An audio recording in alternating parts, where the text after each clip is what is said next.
ダブルゼータガンダム、ファッツ、そしてシータプラスへ、進化の系譜。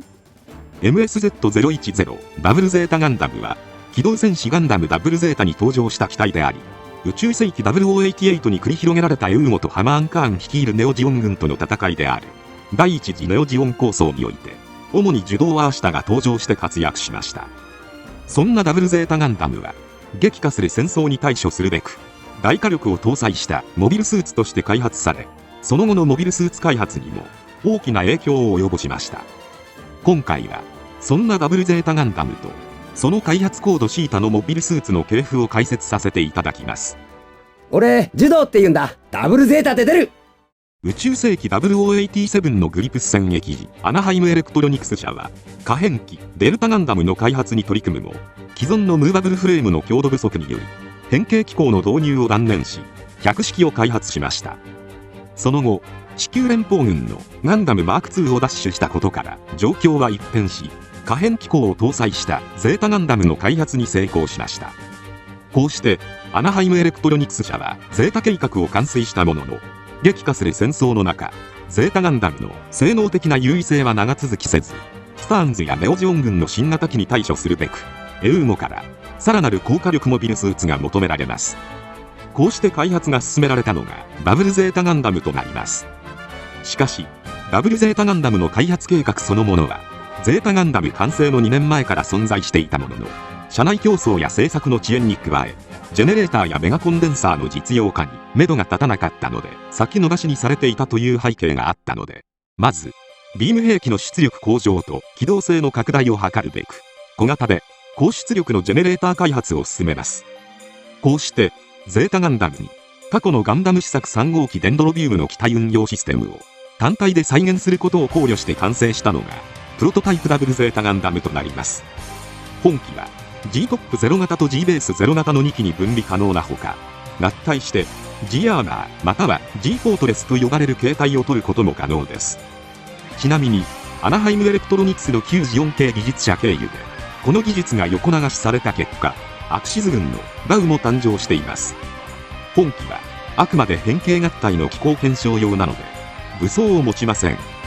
また、試験中に、機体爆発の事故があったため、後のダブルゼータガンダムにコアブロックシステムが採用されることになりました。こうして、プロトタイプダブルゼータガンダムでの機構検証の後、新開発の高出力小型ジェネレーターを搭載して完成したのが、プロトタイプダブルゼータガンダム B 型となります。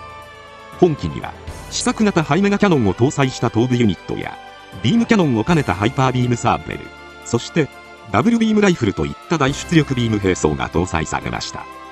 なお、漫画機動戦士ガンダムバルプルギスではプロトタイプダブルゼータガンダムから派生した機体としてヘッジホッグとその回収機ファーブニルが登場しているほか、漫画機動戦士ガンダム UCW096 ラスト3ではパイロットを強制的に強化人間にするナイトロシステムをプロトタイプダブルゼータガンダム B 型に搭載した機体プロトタイプダブルゼータガンダムナイトロ搭載型が登場しています。こうしてプロトタイプダブルゼータガンダム B 型を用いて次に開発された機体がゼータプラス A2 型となります。本機はゼータプラス A1 型の頭部にハイメガキャノンを搭載した機体で、本機のデータが後のダブルゼータガンダムに反映されました。また同時にダブルゼータガンダムの簡易量産機量産型ダブルゼータガンダムも開発しています。こちらは全身各所にミサイルなどを装備し、原型機と同様の高火力を確保しつつもコアブロックシステムを配して生産性を向上させることを目的とした機体です。ただ、結果的には高出力ジェネレータの搭載が原因で開発コストを抑えることができず、4機が生産されたのみとなりました。漫画機動戦士ガンダム UC0094 アクロス・ザ・スカイではデルタカイトの性能比較用として配備され、ジオン残党狩りに参加する様子が描かれています。ダブルゼータのパワーなら戦艦だって一発でやっちゃうぞ。こうして可変合体機構や大火力兵装の検証を経て完成したのがダブルゼータガンダムとなります。ジェネレーター出力の要求値を満たすため、コアトップ、コアベース、ネオコアファイターそれぞれ熱核反応炉が搭載されており、中でもバックパックに搭載されたものは本来小宇宙艦艇に搭載されるほどの大推力を誇ります。劇中では初出撃時に圧倒的な速度でハンマを翻弄するほどの機動力となっています。装甲もガンダリウムガンマを使用した多重空間構造なので、ビーム兵器にも高い防御性能を持ちます。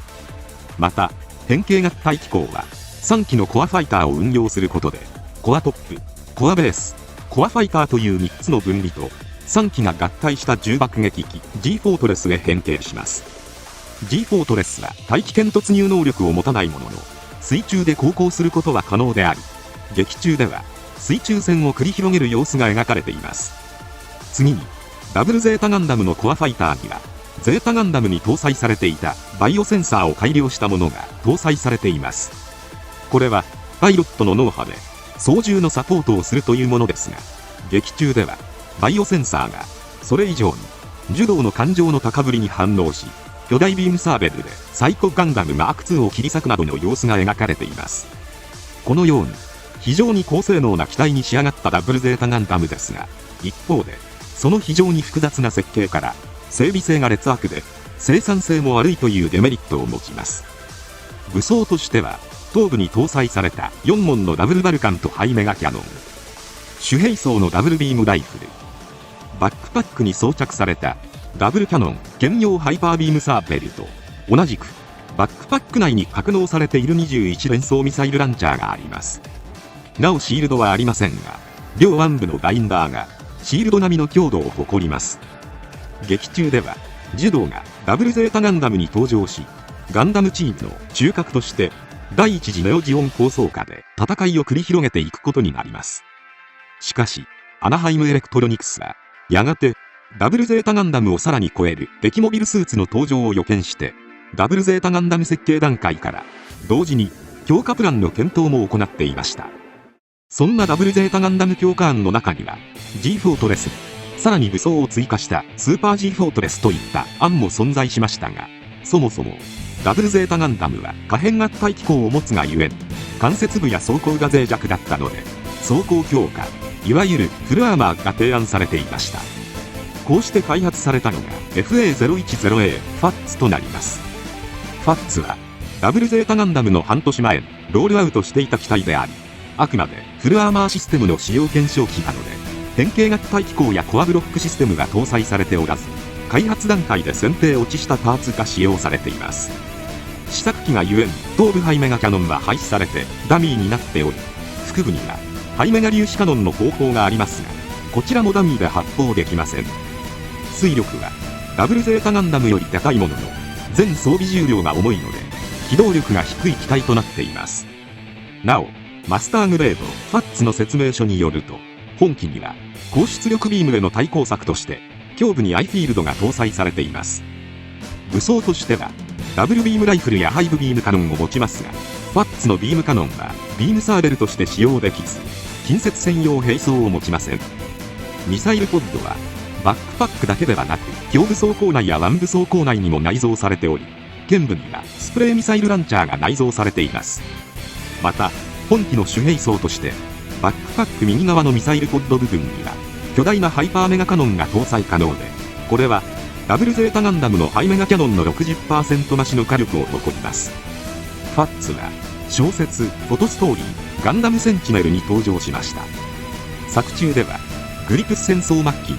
シャアがダカール演説を行ったことをきっかけに、地球連邦政府が新スペースノイド派であるエウーゴ寄りに傾くことを良しとしない連邦軍共同団の青年将校が小惑星ペズンに立てこもり、ニューリサイズを名乗って武装蜂起しましたが、これを鎮圧するべく編成されたタスクフォースアルファに3機のファッツが配備されています。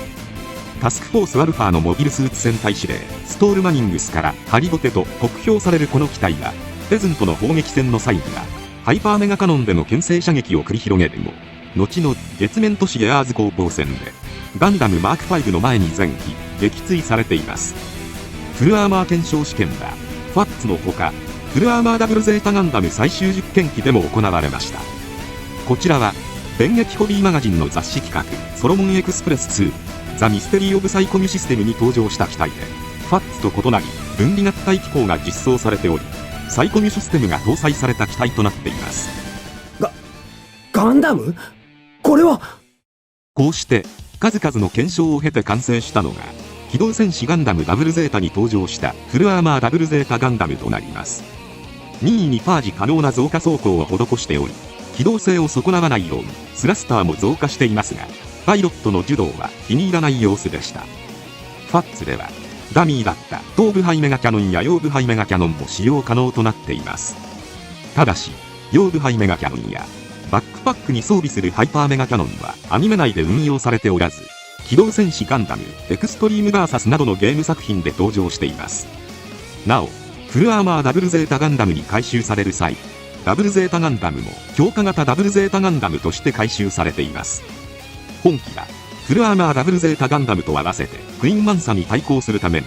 ジェネレーターの出力増大やランドセルの大型化、各部スラッサーの強化などが施されています。設定上はフルアーマーダブルゼータガンダムの増加パーツを除去した姿なので、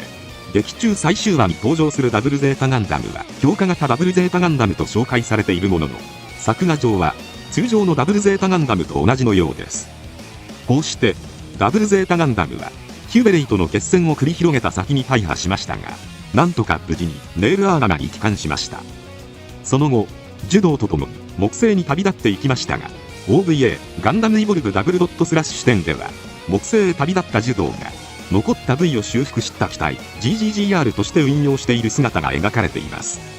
こちらは B パーツの大型ジェネレーターが失われて機体出力が大きく低下した機体となっていますが、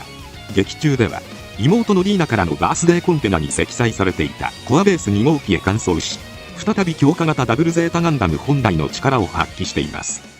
こうしてダブルゼータガンダムの戦いは終わりましたが、ダブルゼータガンダムの系譜である開発コードシータプロジェクトの機体として宇宙世紀0092にはシータプラスが開発されています。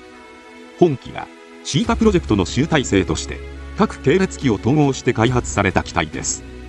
ダブルゼータガンダムでは A パーツと B パーツを牽引するために2機のコアファイターが必要でしたが、シータプラスは無線誘導方式を採用しているので、1機のコアファイターでシータトップとシータベースを牽引可能です。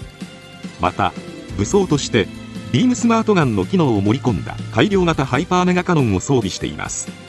漫画機動戦士ムーンガンダムの作中では、外角部隊ロンドベルに配属されたサフィラガードナーが登場して戦う様子が描かれています。余談ですが、ダブルゼータガンダムの派生機体は他にも漫画やゲームなどで様々な機体が登場します。中でも漫画機動戦士ビクトリーガンダムガイデンやクロスボーンガンダムシリーズには、木星 G さんことグレイストークが登場する機体ガンプが登場します。年を取ったジュドーと改修を施したダブルゼータガンダムの姿のようにも見えますが、作中ではハマーンプの最終決戦で大破したダブルゼータガンダムそのものではありえないと推察されています。またジュドーとグレーは同じ矢尾和樹氏が声優を務めておられますが、2007年発売のゲーム SD ガンダム G ジェネレーションスピリッツではグレーとジュドーは同時出撃可能な別キャラ扱いされている一方で、1999年から発売開始された TCG ガンダム王のグレイストークには、ジュドーは明日が場にいる時は出せないということが記載されています。このようにどう考えても同一人物と思われるやり取りも多く存在するものの、2010年以前は媒体によって設定がぼかされていました。さらに漫画機動戦士クロスボーンガンダムラブ&ピースでは、まさかのガンプに登場する木星兄さんが登場。その仲間としてルート・ミネルヴァという2人の名前が出てきたので、長谷川氏の作品の時系列的にはグレーはジュドーなのだと思われますが、公式上は確定させるわけにはいかず、あえてぼかされているのかもしれません。なあ、あんた、もしかして知り合い？今回は以上となります。チャンネル登録されるかはお任せいたしますので、もしよければもう一本動画を見ていただければとても嬉しいです。最後までご視聴いただきありがとうございました。